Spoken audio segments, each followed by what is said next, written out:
Chapter 24 of The Lark by E. Nesbit. This recording is in the public domain. "I feel as if we were being whirled along in a what-do-you-call-it," said Jane. "Motor car?" suggested Lucilla, her speech obstructed by pins. "No, maelstrom," said Jane. "Things do keep happening so. Don't put in so many pins, Luce. I can see how it goes all right." They were occupied in covering two easy chairs with bright chintz. I am sorry to say that they had cut up a pair of curtains 12 feet long by 6 feet wide so as to avoid the extravagance of buying new cretonne to brighten the sitting room which they were arranging for their new guests. The curtains were beautiful, with purple birds and pink peonies and pagodas of just the right shade of yellow to be worthy to associate with the pinks and the purples. The curtains were lined and bordered with faded rose-colored Chinese silk, and pounds could not have bought their like. Shillings, on the other hand, and not so very many of them either, could have bought the cretonne. Pity, but do not despise these inexperienced housekeepers. They did not know. How should they? Even the most charming girls do not know everything. There was a girl once who cut up a fine hand-woven linen sheet to line a dress with and thought she was being economical. But that is another and a sadder story. "Well, we want things to happen, don't we?" said Lucilla. "Wasn't it rather the idea that we should live a strenuous life full of hard work and earn our livings with the sweat of—" "That pinky silk would look lovely under a bluey-purply sort of crepe de chine. There'd be plenty of it for us each to have a dress. That would be something happening." "Yes, your Aunt Lucy did certainly have the loveliest things. These curtains must have come from a much bigger house than the cottage. And I don't call a new dress things happening. Things that you do to yourself aren't things happening. It's things other people do. Those loathsome P.G.'s that didn't pay, and Mrs. Dadd, and you being Mrs. Rochester. That doesn't count. It wasn't real. Quite real enough, thank you, and now everything turned upside down to get this room ready for these horrid people." "They're nice people," Lucilla insisted. "I don't care how nice they are, they come upsetting things." "With £14 a week?" "Guineas," said Jane absently. "Do you know, Luce, I think there's something to be said for the sheltered life. We had a little taste of it just that week or two after the Pigs bolted. That's the life Emmy has, always. No anxieties, just time to be jolly and enjoy herself. If that's what you feel, you'd better go and be a seraglio at once." "Nonsense. And I'm not saying what I mean. Did you ever notice how sometimes you don't? I think what I really mean is that I don't want strangers about, however nice they are. And I mayn't think they're nice either. Hold that corner steady and I'll stitch it now and have done with it, and we'll nail up the untidy edges underneath. I wish you'd rein in your wandering mind and tell me what's happened." "Oh, nothing," said Jane, and stopped short suddenly. "Only Forbes says she didn't understand it was to be a boarding house. And Mrs. Doveton says we ought to keep accounts, and Mr. Dix says we ought to keep bees, and he wants us to have pigs and a cow, and we haven't the least idea how much anything costs, or how much it ought to cost. And 17 guineas a week looks lovely, but if you don't know how much you're spending you can't tell where you are. We may be barging along the road to ruin for anything we can tell. And I don't suppose these rooms will be ready by the time these people come. And Mrs. Doveton says we ought to have in our sugar by the hundredweight, wholesale. And the drawing-room chimney wants sweeping, and we keep on saying we'll get the silver up from behind the garden-room stove, and we never do. Did you hear of people biting off more than they can chew?" "There's nothing in all that," said Lucilla, busy with snipping scissors. "Everything's going on all right. But I'll tell you what, Jane, if you begin to turn coward, everything won't go on all right much longer." "This place is too big," said Jane. "It eats up all one's courage." "But we wanted a big place to earn our livings in, and we got it, by a miracle. I know we agreed that we wouldn't tell each other not to be silly, But really " Every word you say is true," said Jane. "Every single word. And I am an idiot, but there's Mr. Dix going on like an intelligent steam engine, and Mrs. Doveton like— All right, I'll drop it. Let's talk of something else. Is that Thornton girl good looking ?"" Girl ?" returned Lucilla. " She's married to one of them. I don't know which. I must have told you that a dozen times." " Never," said Jane. " You said the tall one was her brother, but not a word about her being married to the other one. I thought they were all brothers and sisters. Hurry up, let's get these chairs done and go out and see the fountain. Mr. Rochester's made it work, but I told him not to turn it on till we came out." She fell to work with renewed courage.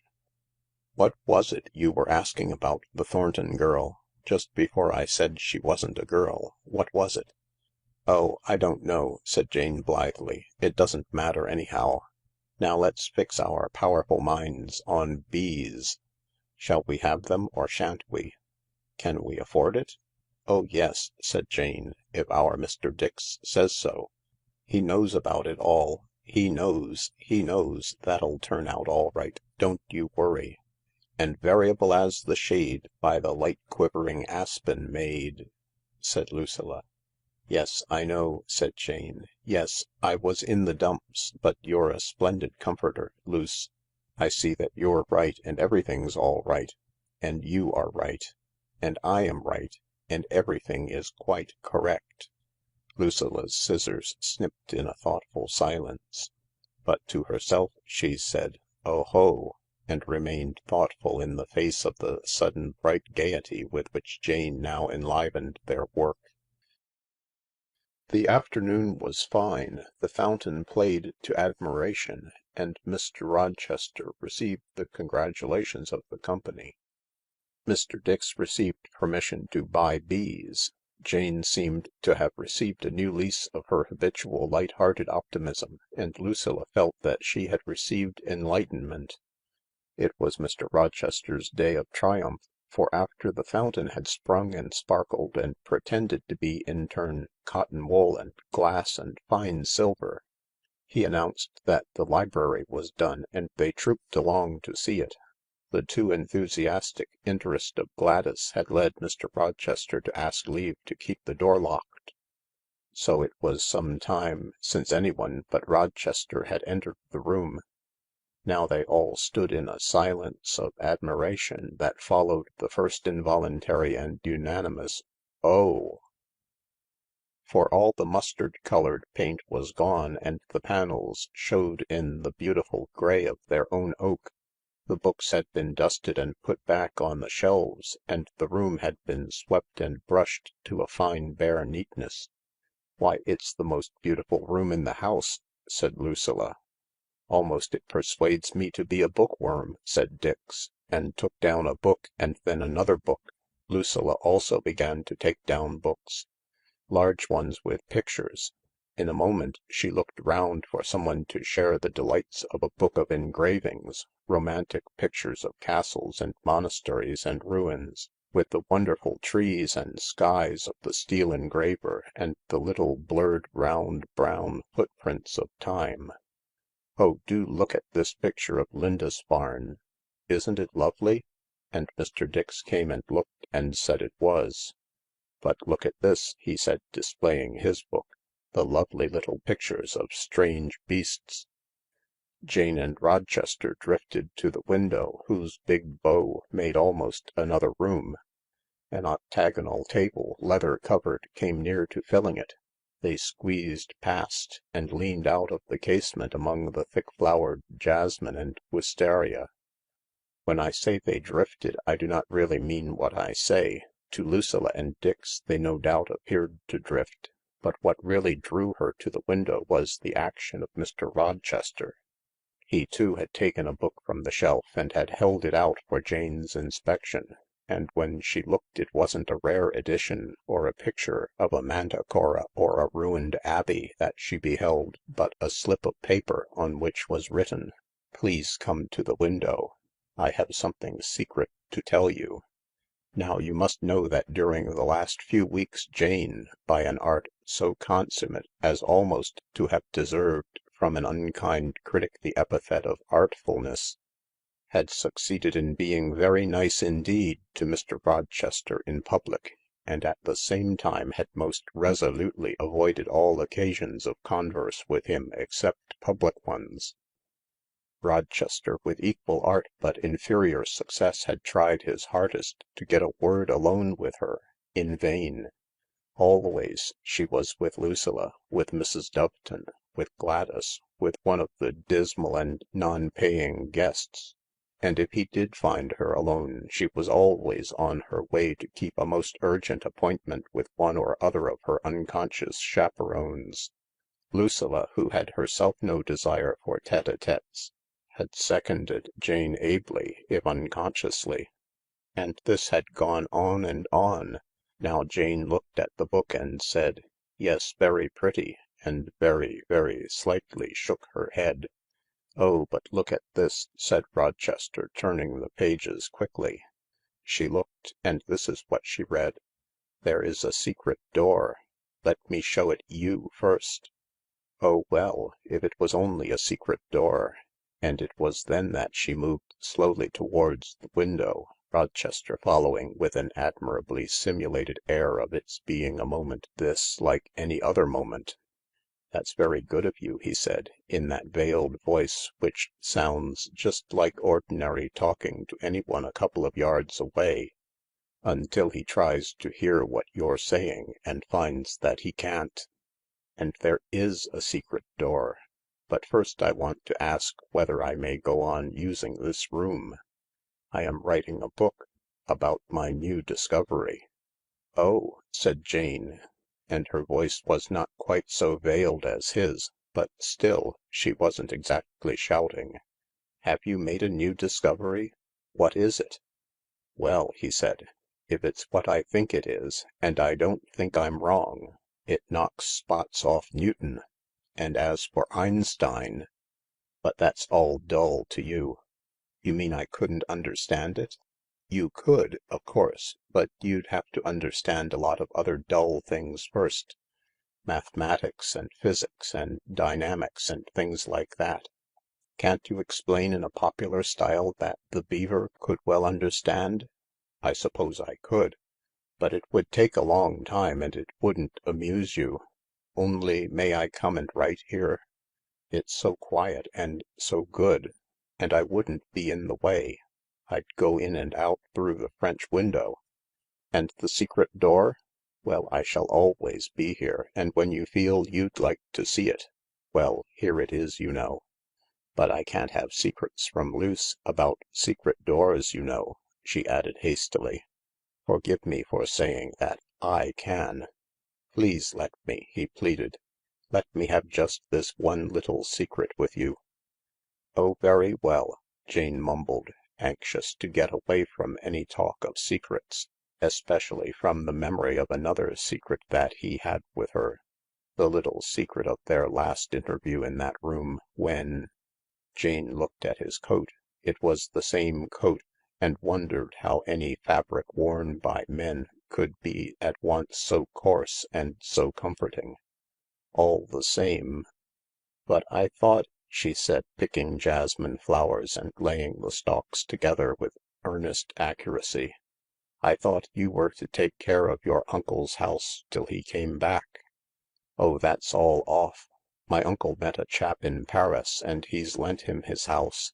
He's got a lot of 16th and 17th century books, you know, and this man's got some wonderful cipher he's finding out, and his health won't let him live in London near the British Museum. And of course these books are a godsend. You see, this cipher is really rather a wonderful thing, so my uncle says. And— "But tell me," said Jane, who, like most normal human beings, was deeply uninterested in ciphers, "where are you going to live?" "Well, that's really what I wanted to talk to you about." Jane wondered how she could have ever thought he wanted to talk about anything else. About their last talk in that room, for instance. She could have slapped herself for that refusing shake of the head. What could he think of her? Why should she have refused to come to the window to be told about where Mr. Rochester was going to live? "You see," he went on, "it's much easier to say no if there's no audience, and I thought if I asked you coram populo you wouldn't perhaps like to say no, even if you meant it." "No to what?" "To Dix's idea that I should share his cottage.